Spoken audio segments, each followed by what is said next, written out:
Persistence Works Television Network, PWTN. Founded by Dr. Paul and Vincent, preacher, teacher, and prolific author of the popular Persistence Works book series. Broadcasting the good news of the gospel of Jesus Christ from El Paso, Texas to the world, and bringing you into God's presence. Experience the difference. You'll never be the same.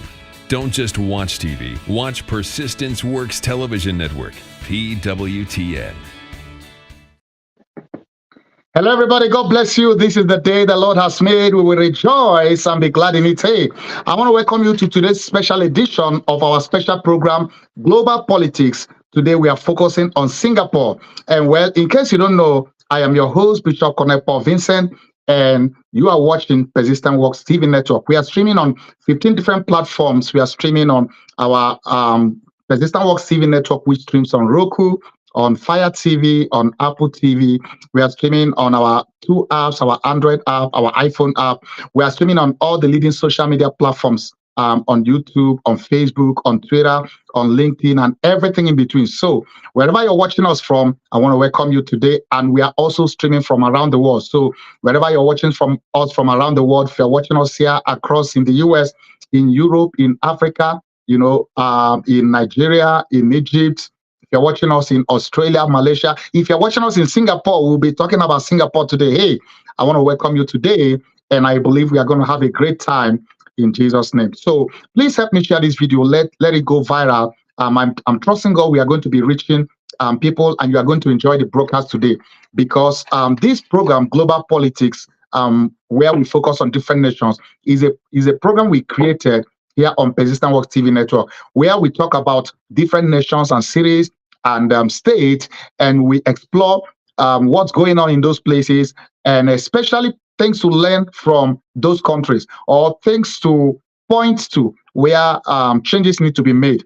And we also get to speak with political leaders. And by the way, if you're a political leader watching this and you want us to talk about or to highlight your city, your country, your state, hey, reach out to us, because one of the things we do here is to invite political leaders as well, whereby we interview them and talk with them about their country, about their city or state, or maybe if you are a governor, if you are a congressman, senator, if you are a president of any nation, and you want us to do a story or to cover your city, your nation, or your administration, what you are doing in government and the progress you've made, your challenges, you can reach out to us. Let us help tell your story, highlight it, and then we'll be glad to do so. But many times, as in today's case, we do research and do a story on countries or cities, especially those that have something to write home about. So today, the reason why we are focusing on Singapore is because Singapore provides one of the best examples for developing nations, especially, and those of us who are originally from a developing country in Africa. We know the challenge most of these countries face, which I zero down to leadership. The basic problem of most developing countries is leadership. The lack of leadership is what has put Africa, including Nigeria, as great as they are. The reason why Nigeria is so backward and has not made much achievement over the years and is plagued with all that is happening is because of poor or bad leadership. They've not been blessed to have a great leader so far. Singapore, what distinguishes Singapore from every other nation? What moves Singapore from being a third-class nation, a third world country, even worse than that? If there was a fourth world, I think you would call it a fourth world nation. Moving from there to a first-class nation that compete with the most civilized of the world. The only thing I would say that made that possible is leadership. They don't have natural resources as many people, many nations, including the ones that we are talking about that are so backward. They don't have natural resources as they have. They don't have land. Many countries are so blessed with so much land and all that. They don't have that. There are a lot of things that is an disadvantage to them. But you see, even in the midst of that, with the right leadership, they managed to create what has become today one of the best countries in the world, one of the cleanest countries in the world, one of the most business-friendly countries of the world. And most people like to visit, businesses like to do business in and through Singapore. And because of that, in my book, actually, my first book, Persistence Works. In case you have not seen my first book, this is the cover of my first book, Persistence Works, Discovering How to Persist Unto Your Miracle. The foreword was written by Bishop Francis Waloke, the current national president of Pentecostal Fellowship of Nigeria. In this book, I share the story and I encourage people not to give up. The bottom line is that people not give up, but they persist until they see the physical manifestation of their miracles, until they reach their goals, until they achieve their dreams. And in doing that, I explored 40 examples of people, organizations that persisted, many of them from the Bible. And I also explored contemporary figures who, through persistence, through not throwing it in the towel, through not giving up, they were able to achieve greatness, great things for themselves, for their nation, for their organization. One of those I reference in this book because I've always admired. I mean, we all are human. Nobody is perfect. No matter whatever you do or accomplish, there will be flaws. So I'm not focusing on what he didn't do right, but my focus is what he did right and the result that was accomplished. So the leader of Singapore, the prime minister at the time after the independence, Lee Kuan Yew, who was the person that is, I would say, single-handedly responsible for what Singapore has become today. So he was one of those I wrote about in my book, Persistence Works. And by the way, I'm sure you know that Persistence Works is the book Persistence Works is the mother of all things persistence. So this book gave birth to everything Persistence Works that you see happening today. It started as a book.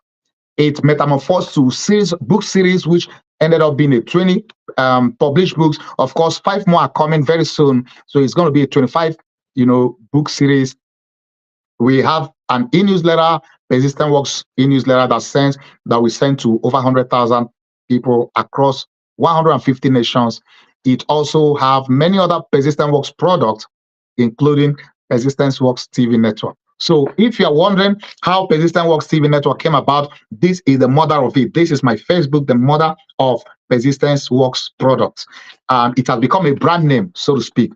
And I'm so glad and so thankful to God for the privilege to birth the message of persistence. I believe that's one of the main things that God wants me to bring to the body of Christ, the message of persistence, not giving up until you see the physical manifestation of your miracles, of your dreams, of your goals. So talking about Singapore, one of the leaders, or the key leader, as I said, is the one that I referenced in the book, Lee Kuan Yew, and he was the leader that led Singapore from independence to become what it has become today.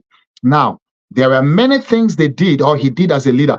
The most important thing a leader could do is to provide visionary leadership.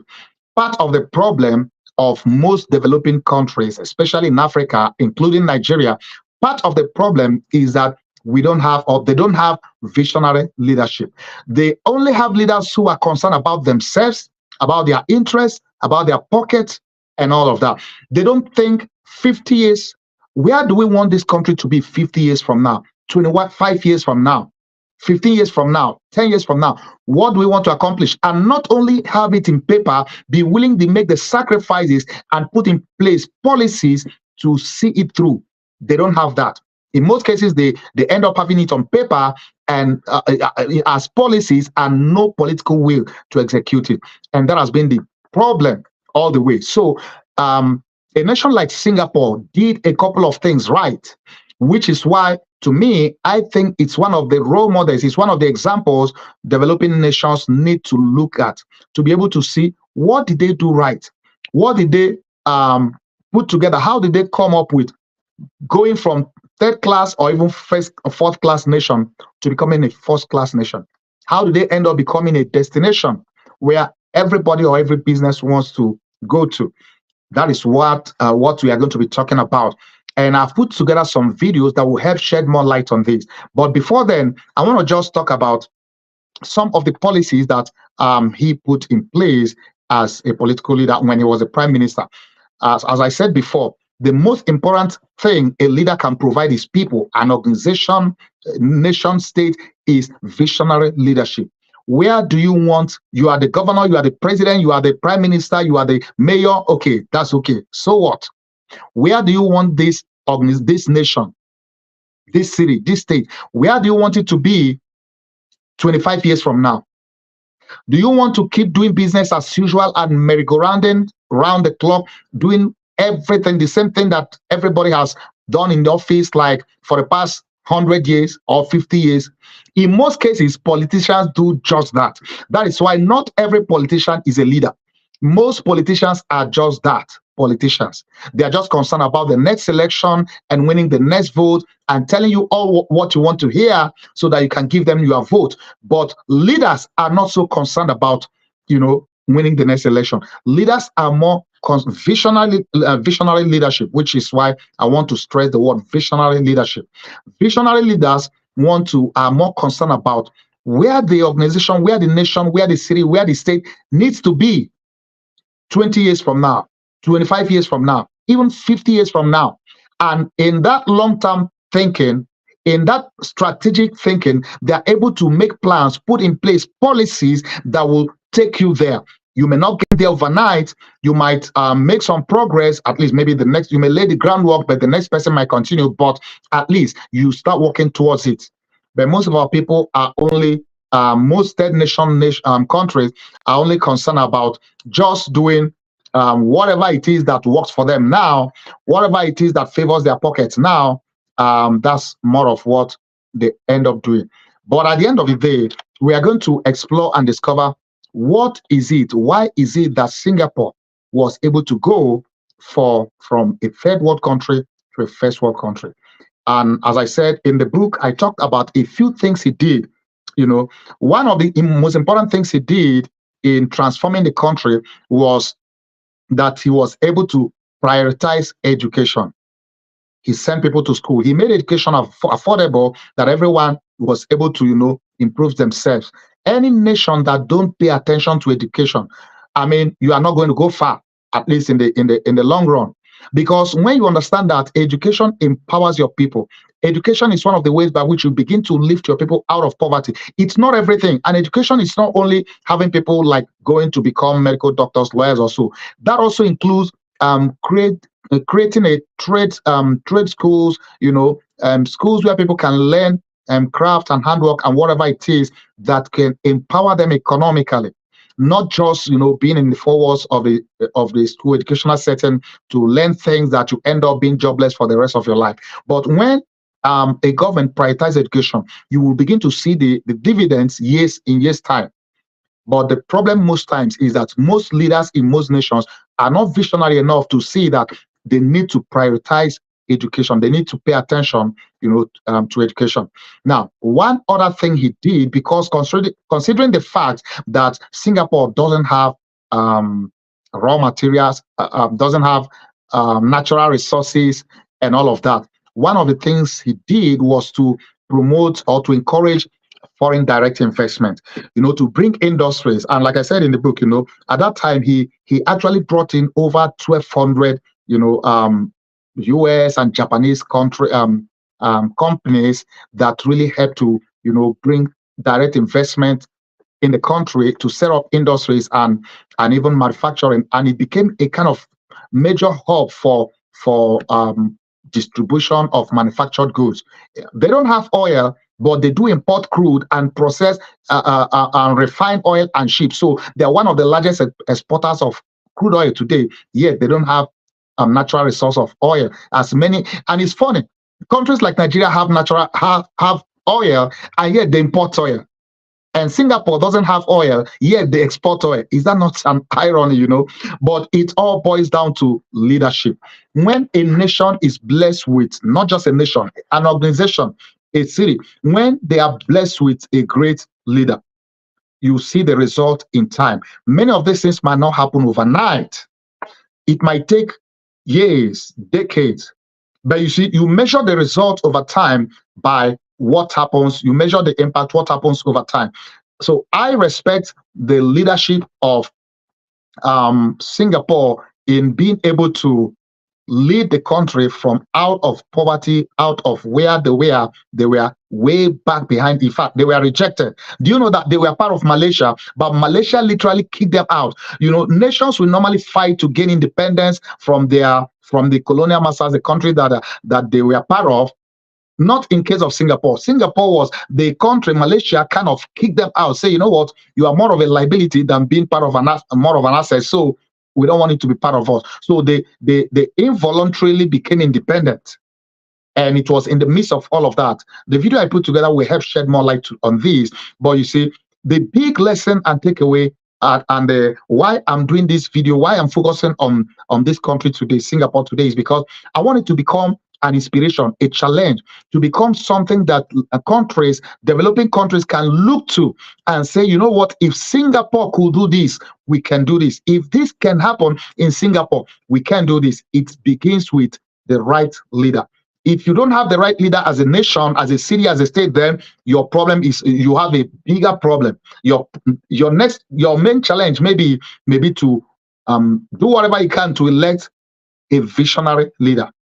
And in some part of the world, Africa especially, including Nigeria, it's so unfortunate that the visionary leaders who have credibility and integrity don't end up being in office. They end up having the wrong ones who have nothing to offer. Whatever they have to offer, man, you cannot get into office by corrupt means and expect to fight corruption. You don't even have the moral right to do so. If you try to fight it, hey, the people you are trying to fight will be like, hey, you did even worse to get to office. So what are we talking about? So that is why you cannot fight what you don't. You cannot give what you don't have. If you don't have credibility, you can't give it. If you don't have integrity, you can't give it. You can't give what you don't have, and you can't fight what you are part of. You don't have the moral right, the moral justification to do so. Even if you do it, they will tell you to your face, hey, you don't have the right to do so, because guess what? We also know your track record. We know what you did to get into office before you got into office. So it's important for nations, cities, states to elect and to make sure that leaders who are visionary leaders get into office. That is going to be the starting point of creating the future they want to see. And when that happens, it's so important for leaders to think strategically, to think far, to think 25 years. I always use 25 years as the minimum, but actually think 50 years. Think 25, bring it to 15 to 10, so that whatever you are doing, policies you are putting in place, are things that should outlast you. If as a leader, what you are doing is only policies that favors you and happens when you are in office, you are a failure already, because your policies and what you do as a public officer, as a government official, shouldn't be just for yourself, just for when you are in office. But unfortunately, many leaders, many politicians, I don't call them leaders, many politicians in developing countries, they are only concerned about what happens in their tenure when they are in office. When they leave office, even if the place burns down, they don't care. And they don't care for the people, which is why their emphasis is on what they get and what they and their clique can profit from the system. But visionary leaders think strategically. They think how it benefits the masses, the people, not just about you. So the story of Singapore is an encouraging, challenging, inspiring story, testimony of how a nation can go from being the last to being the first. So I want you to watch this video that we've put together, and I'm going to come back and we'll conclude this. But watch this and be encouraged, be challenged, be inspired, and maybe someday you plan to visit Singapore. And this year, by the grace of God, I'm going to be in Singapore as well. And maybe someday I may get to even interview one of their government officials, because hey, this broadcast, our goal is to also talk to government officials about, some of what we talk about on this program. So watch this about Singapore and the journey of going from where they were the third world country to becoming a first world country. I'll be back. Watching Persistence Works Television Network, PWTN. In 1965, the newly created nation of Malaysia did something that nations almost never do. It voluntarily ejected a strategic and important part of its own land, the 360 square mile island known as Singapore. While independence is usually a cause for celebration, the new leader of Singapore, Lee Kuan Yew, foresaw the coming economic calamity.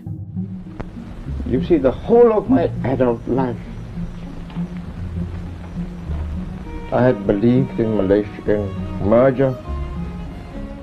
Singapore was already in a terrible position prior to independence. 2/3 of its million population lived in slums, with many addicted to opium. Its highly mixed population was increasingly breaking out into violence. It had no significant industry, and unemployment was already high. Its newfound independence now meant it was without access to natural resources, as the island has none. Its larger and more powerful neighbors were not only going to cut it off from trade, but were actively hostile to Singapore's existence. To make matters even worse, British military forces were withdrawing from the island, taking with them 20% of the remaining economy. Singapore appeared to be destined for underdevelopment, violence, and poverty.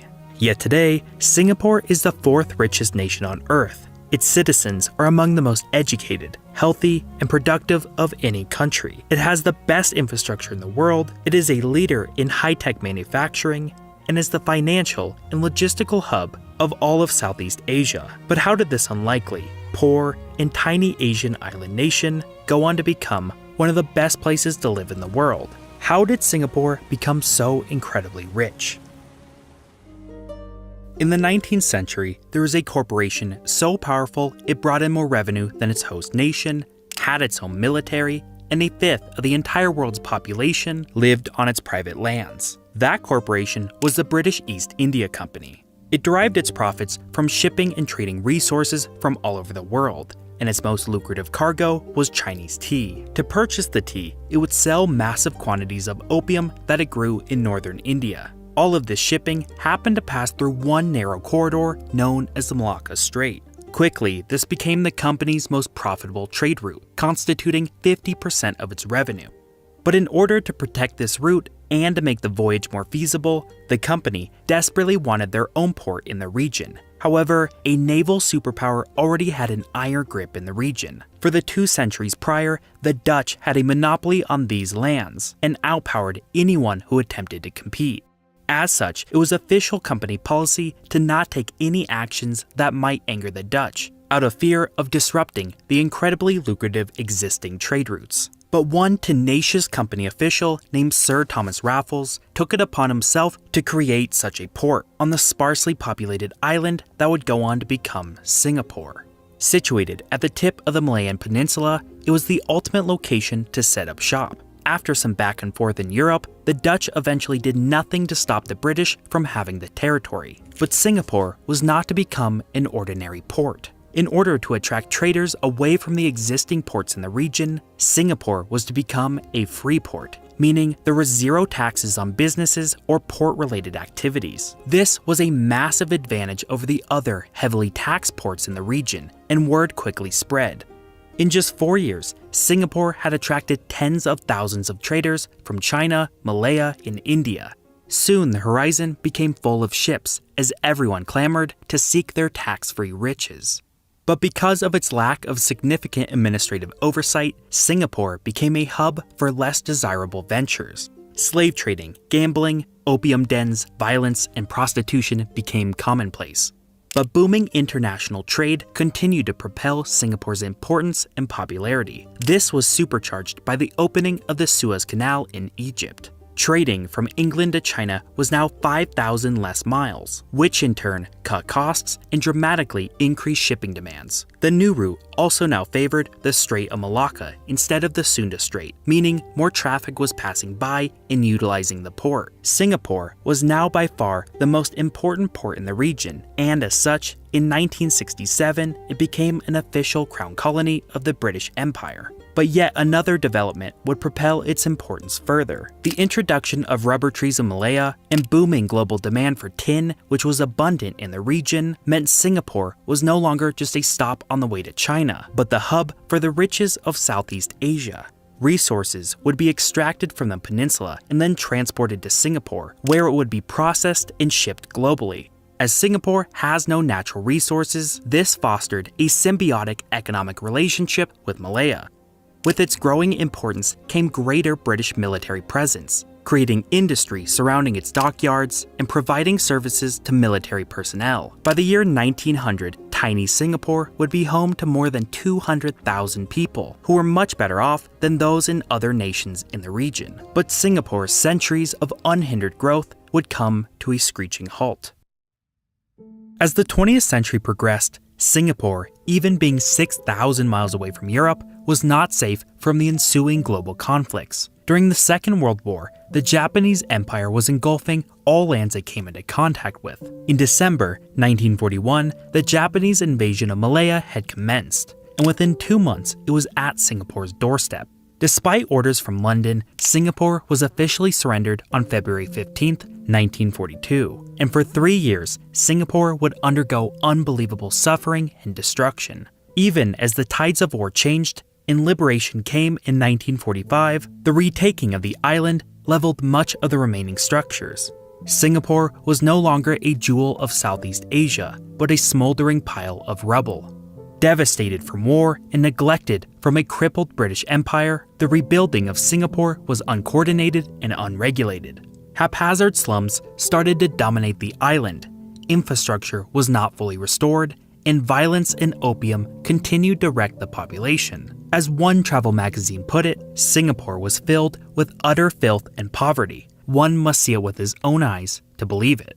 Over the centuries, the British did little to promote or integrate the diverse and densely packed population. There was no Singaporean identity, as each group lived amongst themselves, fought for their own resources, stayed isolated to their own customs, and oftentimes had conflicting interests with the other groups. Now, with terrible living conditions and growing unemployment, these groups started to engage in violence, further worsening Singapore's situation. For most of Singapore's existence, its desire to split from the British Empire was low, as its lack of resources meant it did not experience the exploitation that other colonies faced. When the British Empire was not able or willing to defend it during the war, with its now crippled economy, rising social violence, and with the decolonization of much of the rest of the world, the idea of independence started to propagate among the population. Singaporeans would go on to put their trust in one man to do just that. Lee Kuan Yew, a lawyer who spent his years studying in Britain, formed the People's Action Party, or PAP, and was able to successfully gain a few seats in local elections in 1955. Lee spearheaded the independence movement, prompting London to initially clamp down on the PAP. But with changing British public opinion in favor of decolonization, the process of independence had begun. In 1959, Lee was elected as Prime Minister on the promise of merging with Malaya, as in his mind, it was the only way for Singapore to survive. Its economy was symbiotically linked with Malaya. It had no capacity to defend itself, and it needed help in controlling the violence and righting its economy. Therefore, merging with Malaya made sense. On September 16, 1963, this became a reality when the former colonies of Malaya, North Borneo, Sarawak, and Singapore merged to become the Federation of Malaysia. But there was a problem. The Malaysian elections resulted in a party coming to power that ruled on the promise of putting ethnic Malays first. This was a problem for Singapore, which at the time was 60% Chinese and deeply mixed ethnically. Massive violence broke out in the streets, and the PAP, against their promise, ran in the federal elections on the promise of a fair and multi-ethnic state. The ruling party saw Singapore as a threat to political, social, and economic stability. As such, a unanimous vote ejected Singapore from the nation, just 2 years after the merger.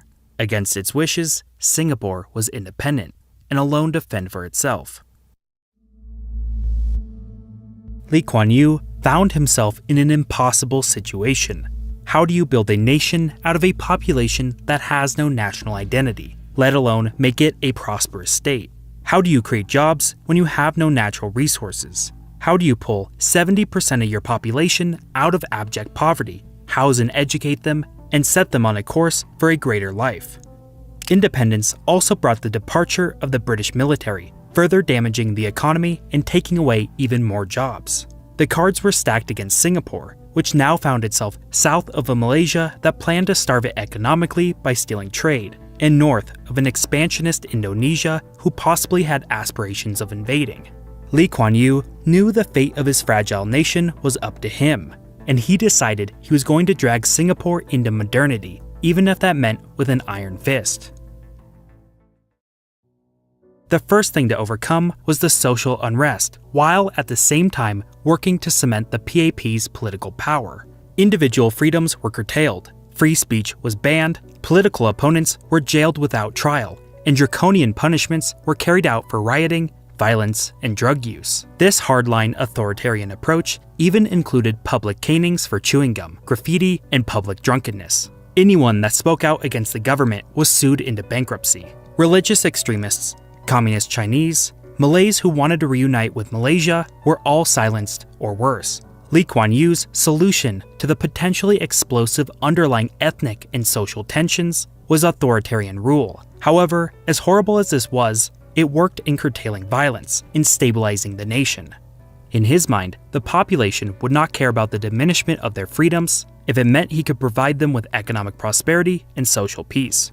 Free elections would continue in theory, however, they would be tampered with so much that the nation would become a one-party state under the PAP, whose rule still stands to this day. With the social and political situation stabilized, Lee would carry out a dramatic economic overhaul that would go on to enable a miracle.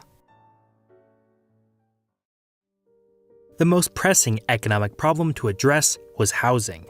Representing one of the largest slum populations on Earth, 70% of all Singaporeans lived in rough temporary structures with no plumbing. Lee instituted a controversial law allowing the government to buy land cheaply, to which row after row of affordable housing would be constructed. While initially inspired by the British welfare state, Lee did not want his people dependent on the state forever. As a way to give citizens a stake in the nation's prosperity, to increase upkeep of structures, and to build wealth, residents were heavily encouraged to buy their apartments at low rates. The way in which they could afford this was through another policy that forced a percentage of one's income to be saved, called the Central Provident Fund. Originally, the savings fund was for pensions. However, Lee modified it, allowing citizens to spend it on housing. Slowly, over time, the amount forced to be saved was increased to 25% of every paycheck, with another 25% being deposited by employers. This eventually made Singapore the nation with the highest ratio of savings to income earned. This savings policy, coupled with cheap rates for state-owned housing, proved to be a massive success. All citizens living in slums were housed, and most started to be able to own their own property. Today, 80% of all Singaporeans live in houses they own that were originally built by the state. This has allowed Singaporeans to largely avoid the extreme housing prices in other similar nations like Hong Kong. But building houses for the population would not nearly be enough if the economy did not have jobs for them to work at. With no resources, no real existing manufacturing, and neighbors reluctant to trade, Lee knew the only way to grow was by doing everything possible to attract foreign investment. Keeping in line with Singapore's historical roots, taxes and regulations were kept low. Companies were even given massive incentives like being completely exempt from taxes for 10 years. To keep wages competitive, Lee banned unions and actively encouraged businesses to fire all workers when faced with a strike. The government also started dumping money into infrastructure projects and creating sprawling modern industrial zones. Seeing as Singapore's domestic market was small, numerous policies were implemented to gear the economy toward exports. Mixed with Singapore's existing port, incredible geography, and business-friendly policies, simple, labor-intensive foreign businesses started pouring in. This was helped further by Mao Zedong's Cultural Revolution in China that scared investors away from Hong Kong and Taiwan. Within just 10 years, Singapore had practically zero unemployment, and the economy was growing at a monstrous 13% every year. Singapore would continue to implement hyper-capitalistic policies to increase investment by foreign companies, so much so that it is the second easiest nation to do business in. With an economy starting to become ever more reliant on government intervention, Lee also took drastic measures to cut out corruption. This included sentencing those suspected to death, as well as offering some of the highest wages in the world for government officials, helping to reduce the desire to engage in corruption in the first place. This worked, and today, Singapore is one of the least corrupt nations on Earth. This substantially increased the effectiveness of policy implementation, as well as increasing investor confidence, further boosting growth and cutting down on wasteful spending. But Lee did not want Singapore to always be focused on simple, cheap manufacturing. He knew the most valuable resource the nation had was its human capital. As such, he started creating technical schools, paid foreign companies to train workers, and created modern hospitals to keep the population healthy. This in turn brought in more specialized industry and thus higher wages, higher savings, and more budget for the government to reinvest in education. This created a positive feedback loop of productivity gains. By the 1980s, Singapore was now in the business of petrochemicals, pharmaceuticals, advanced computer components, shipbuilding, chemical manufacturing, and more. In fact, despite Singapore's lack of resources, it had become the world's third largest producer of refined petroleum. This is because it had once again become the regional hub of Southeast Asia, importing raw materials from its neighbors, processing and manufacturing them, and then shipping them across the planet. This status of regional hub was further facilitated by Singapore's rapidly growing financial sector, which strategically bridged the gap between American markets closing and European markets opening. This rise was also perfectly timed, as many Asian nations were undergoing tremendous growth, allowing Singapore to act as a logistical and financial hub through which foreign investment was distributed. This, mixed with pro-financial policies, allowed Singapore to become the fourth largest financial center in the world. But Singapore, coming from such humble beginnings, meant it did not have its own class of entrepreneurs. The lack of capital and technical know-how meant it was impossible for Singaporeans to build substantial companies of their own to compete on the world stage. Not wanting to be left out and to further facilitate growth, Lee organized a group of gifted civil servants and international businessmen to make efficient state-owned enterprises. This included Singapore Airlines, steel, iron, and chemical manufacturing, and many other capital-intensive enterprises. While state-owned companies are usually synonymous with inefficiency, in Singapore, their primary objective from the very beginning was to make a profit. Low corruption in government, Lee's willingness to shut down loss-making ventures, and the lack of unions, which kept costs low, meant these companies were wildly successful. By the 90s, the government began limited privatization of the most profitable, giving Singaporeans preferential rates for buying shares. These companies helped to diversify the economy as well as filling gaps in the market. The revenue generated was also placed in a sovereign wealth fund, which was then used to further funding for healthcare, infrastructure, and education. Today, Singapore is one of the richest, most advanced, and competitive economies in the world. It operates the second largest port, is the second easiest nation to do business in, and still attracts the third highest foreign direct investment. Its people have affordable housing, they have access to world-class healthcare, and their students test the highest in the world. Its government under Lee Kuan Yew was able to efficiently implement policies that relied not on ideology, but on their utility to Singapore's long-term prosperity. But this has, of course, come at the cost of political and certain individual freedoms. While it's hard to agree with its authoritarian governance, it's hard to argue with its success. The consolidated power allowed Singapore to maximize its advantages while limiting its shortcomings. Singapore has always been lucky with its location on one of, if not the most important global shipping lane. It got lucky with riding the growth of globalization in the second half of the 20th century. But most importantly, it got lucky that its dictator, Lee Kuan Yew, was smart and more or less benevolent in his actions. While it might be easy for those of us that live in Western countries to criticize some of Singapore's actions, our ideals and institutions have had hundreds of years to form, while developing nations are expected to do the same in less than a generation. The path Singapore took should not be and likely can't be replicated by other nations. Singapore's economy is not perfect for the world. It's perfect for Singapore.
watching Persistence Works Television Network, PWTN.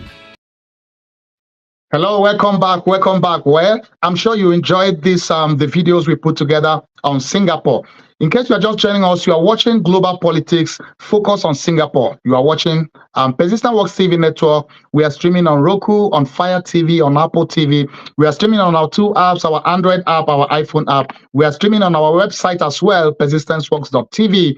And we are also streaming on all the leading social media platforms, YouTube, on Facebook, Twitter, LinkedIn, where Twitter is now X, LinkedIn, and everything in between. So wherever you're watching us from, I'm your host, Bishop Colonel Paul Vincent, and this Global Politics is a program we put together whereby we focus on nations and cities and states and talk about them, their challenges, their accomplishment, and we also talk with government officials, political leaders, and to explore what it is they are doing and maybe challenges.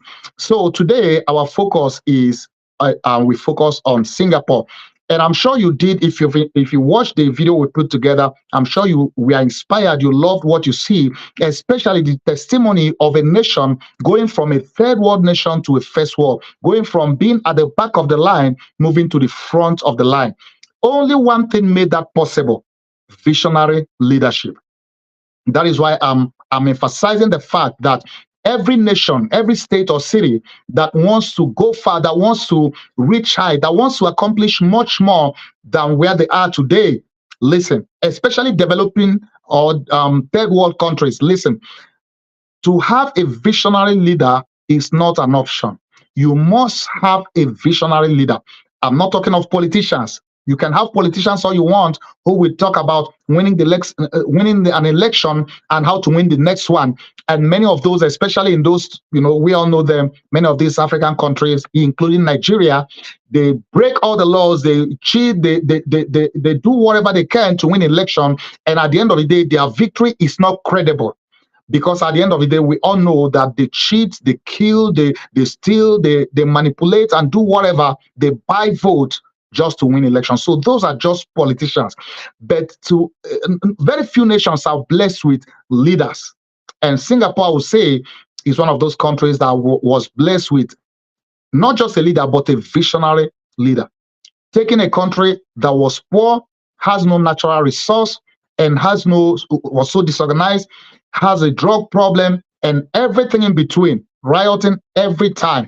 Like I said, the leader is one of those that I reference in my book, Persistence Works, Discovering How to Persist Until Your Miracle. In this book, I chronicle 40 examples that persisted, of people who persisted to their miracle or to accomplish their dreams, their goals. And many of them are Bible characters, and many of them are contemporary characters. One of those is the Prime Minister of Singapore, who we just talked about, and the video emphasized, showcased much of what he accomplished. Lee Kuan Yew, he was the one that when the UN came, I reference this in the book, when the UN came he was trying to take a loan from the UN, from the World Bank, to kind of like help restart the economy, to fix things. And Dr. Albert Winsmos, he was an industrialist and economic advisor to the UN. He visited the country, and this was what he reported, quote, "It was bewildering. There was strikes about nothing. And there was a riot every other day. And everywhere, my first impression was anything but hopeful."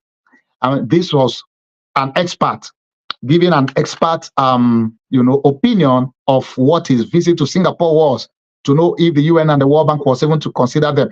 But at the end of the day, despite the fact that it was hopeless, he said it's nothing but hopeful. But a visionary leader will see hope where others see hopelessness. A visionary leader will see potential where others see nothing. A visionary leader will believe in his people, in his nation, in himself. And that was the case here. Of course, he did use some maybe extreme measures and maybe what some might call, maybe not too good, like human rights, some free speech, where he kind of did what he did to survive, because they were having strikes. And the British had given up on them, Malaysia had given up on them, Japanese, nobody was going to have them, because they were more of a problem. Can you imagine a country that a fellow country kicked out of, say, you know what, we don't want to have you, get out here? go on your own. We don't want you because you are more of a liability. So I think he will need some extreme measure policies to really get things under control, which was what he did. He tried to do. But the bottom line is that the result speaks for itself. Nobody today will look at Singapore and question or say the leader what he did wasn't right, or whatever extreme measure he tried to use, that it didn't work, because today it speaks for itself. So I am challenging leaders of developing countries, third world countries, even including developed countries, because when you stop having a leader or leaders that are visionary, that are strong leaders, then you have no country, you have no nation. So it's a challenge for leaders, for countries, to seek to produce visionary leadership. And if you are a leader, if you're a politician in office already, it's a challenge for you to see beyond your personal profit, your personal interest, your personal investment, because most politicians see it as an investment and they want to recoup their investment. See your position in government, in power. See it beyond your own personal interest, your investment. Why don't you see what you can do to leave a legacy, so that 20, 30, 40 years from now, when they tell the story about your nation, about your city, about your state, the legacy you left as a leader, as a political leader, or as a governor, as a president, as a congressman, as a mayor, will be the legacy will be there for all to see. And even if there were some imperfections and things that you didn't do right, history will be kind to judge you and will forgive, because the result of the legacy you left speaks for itself. And that's my challenge to all leaders, African leaders, leaders in Nigeria, leaders in Ghana, leaders in most developing countries, especially where there have been so much backwardness, because the leaders have not had the political will to do what needs to be done to move the country forward. It's always about corruption. You see, one of the ways he fought corruption, this may be some may think this is extreme, but it worked. In fighting corruption, he instituted a death sentence. If you're a corrupt government official and you are convicted, you will be executed. Simple. And you know what? He also increased and made sure that they were well paid. So public officers in Singapore is one of the highest paid in the world. And so if you are there and you are being well paid and you want to enrich yourself by corrupt means, when you are arrested and prosecuted, death sentence. Why you may think that is extreme, but listen, Singapore is one of the least corrupt countries in the world. It didn't happen by accident. He put in place policies, sometimes extreme measure policies, that I think some nations that are so corrupt, I think they need to begin to put in place some policies, extreme policies, to really jail people who are corrupt, who are found guilty, not by trumping up things that does not exist because they are political opponents. No, I mean who legitimately were corrupt and were convicted by a court of competent jurisdiction, and they were found guilty, and there are proof of their corruption, at least to jail them for a long time to come as a deterrent. But a situation where the corrupt leaders, they do their thing and get away and actually come and run for office and win elections, then you are celebrating corruption. There is no way you can do away with corruption. Unfortunately, a country like Nigeria, that is the reality. I'm saying that because I'm from there. I follow the news and I know what's happening. Corruption is like glorified. Yeah, there is a on the surface talk about fighting corruption, but from the president down, corruption runs in the system. They all got into office, most of them anyway, got into office by corrupt means. So you cannot get into office by corrupt means and then expect to fight corruption. You lack the moral right to even do so. So this broadcast today, just like other broadcasts, is a clear call to political leaders, especially in developing countries and also in the developed countries, to become visionary leaders if you're already in power, or to seek to elect or bring people who are visionary leaders into power. That is the only way you can move your country from where you are. And it doesn't matter how bad the situation is. In your case, Singapore had it worse than most African countries today. They don't even have a natural resource, yet they moved from last to first. So I really want to thank God for that, for the testimony of Singapore. And that's also to say there are principles that we have to observe, and when we do, things will fall in place. Why those of us as Christians, as ministers, there are times when we overstretch the aspect of religion and our religious practice and make it think like it's everything. Because if you practice your religion and you break all the principles, all the laws that makes for great leadership or great nationhood, listen, you are still going nowhere. Which is why in Nigeria, despite the huge Christian religious population, Christian and Muslims, there's still so much setback because they practice it on one hand. No, they don't practice. Of course, they practice the religious thing, and on the other hand, they break all the principles. They break all the laws that should make for great nationhood. So I really want to challenge leaders out there, political leaders, nations, developing nations, to look at the model or the example of Singapore. Let that challenge and inspire you, and let that become something that you dream to become like, to achieve, to accomplish, so that 25 years from now, 15 years from now, 10 years from now, 5 years from now, when we tell the story of your city, of your state, of your nation, it should be a different story. And you, as a political leader, should be one of those that history will be kind to remember, or to document that you were the one that made the change, the transition possible. Well, that's it for now. So thank you so much for joining us. This is a special edition, our global politics focus on Singapore. And if you did enjoy this, please let's know. You can send me an email and let's know how you enjoy this program. By the way, if you are a political leader in any nation of the world and you want us to talk about your nation, your city, your state, or if you want us to talk about your regime, what your administration is doing, or the challenges you face, or you are trying to like even get foreign investors and you want to come on our show to talk about it, hey, reach out to us. We are open for business, so to speak. We want to talk with political leaders, government officials, presidents, governors, senators, congressmen, mayors. We want to talk with you to talk about your challenges, your prospects, and the potential for investment, and also help showcase or highlight your whatever you are doing or whatever you have done as a people, as a nation, as a leader. So thank you so much for joining us today. So I want to remind you that this program, Global Politics, focus on whichever nation we focus on. It comes your way every Wednesday here on Persistent Works TV network. We stream on Roku, Fire TV, and Apple TV, which are the three largest connected TV here in the US. It reaches over 200 million potential viewers. We are on those platforms. We're also streaming on our Apple, on our Android and our Apple apps, iOS apps. So you can watch us on any of those apps, and also on our website, persistentworks.tv. We are looking forward to expand this year to be on direct to home satellite in Africa, in UK and other parts of the world. But people can watch us on different platforms, and we are thankful to that. We already have 15,000 downloads of our app.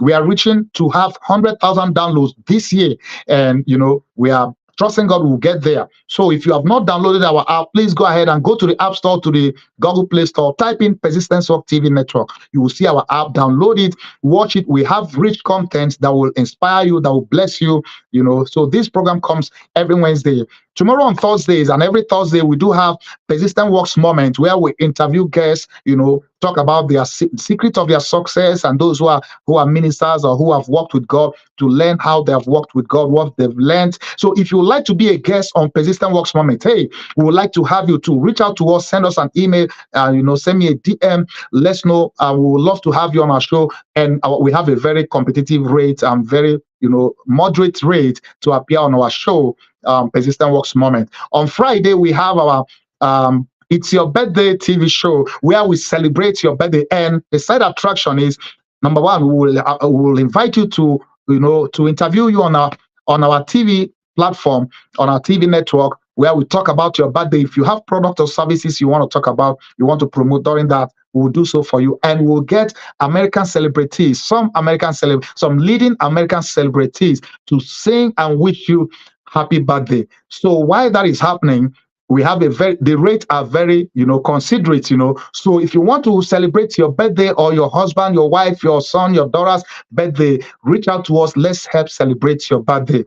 Glory to God. Then every day, Monday to Friday, we do have our Persistent Works online prayer. We talk about, we share the word of God. I teach the word, and also we spend time to pray. So if you are hungry for God, if you want to grow, develop your prayer life, if you are looking for a fire prayer, a prophetic prayer time, a time of prayer, intense prayer, where we connect with heaven, join us every day on Persistent Works online prayer.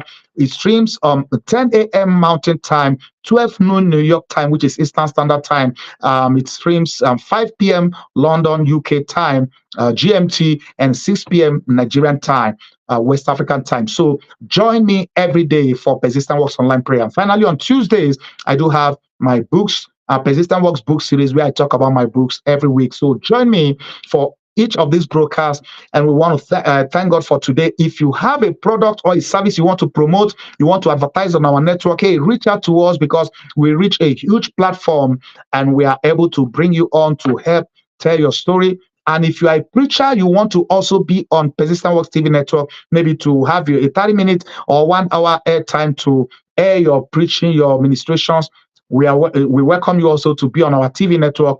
So we want to have you use our platform to spread the gospel. Well, thank you so much for your time. So don't go away. We have some announcement coming your way. And I want to thank you once again for spending time today on global politics as we focus on Singapore. I hope you have enjoyed the show. I'll be coming your way again tomorrow for Persistent Works Moment. And on this show, I'll be coming your way next week. Until then, I've been your host, Bishop Colonel Paul Vincent, and you have been watching Global Politics Focus on Singapore. So don't go away. Stay tuned as you receive this announcement. See you again soon. We hope you've been blessed by today's TV broadcast. Join us again for our next TV broadcast. If you have a testimony of how you've been blessed, please let us know. Send us an email at persistenceworkstv@yahoo.com. Please support our TV network with your donation to help us reach the nations with the gospel. You can give through PayPal, Zelle, Cash App, or online at www.persistenceworks.tv. You can make your checks payable to Vincent Paul Ministries International at 11829 Gwen Evans Lane, El Paso, Texas 79936, USA. Attention, pastors and bishops. If you want to air your church or ministry program on Persistence Works TV network, or you want to promote your product or services, contact us today. Send us an email at persistenceworkstv@yahoo.com. Download our Persistence Works TV network app in the App Store or Google Play Store. Also, add us and watch us on Roku, Fire TV, and Apple TV. Read our Persistence Works magazine and enjoy great content. Simply visit the settings page of our Persistence Works TV network app, click on the button to read the electronic edition of the magazine. To order the print, ebook, or audiobook editions of our Persistence Works book series, visit the settings page of our Persistence Works TV network app. Follow Bishop Colonel Paul Vincent across his social media platforms: Facebook, X, TikTok, Instagram, LinkedIn, YouTube, and Truth Social. For more information about PWTN, visit www.persistenceworks.tv.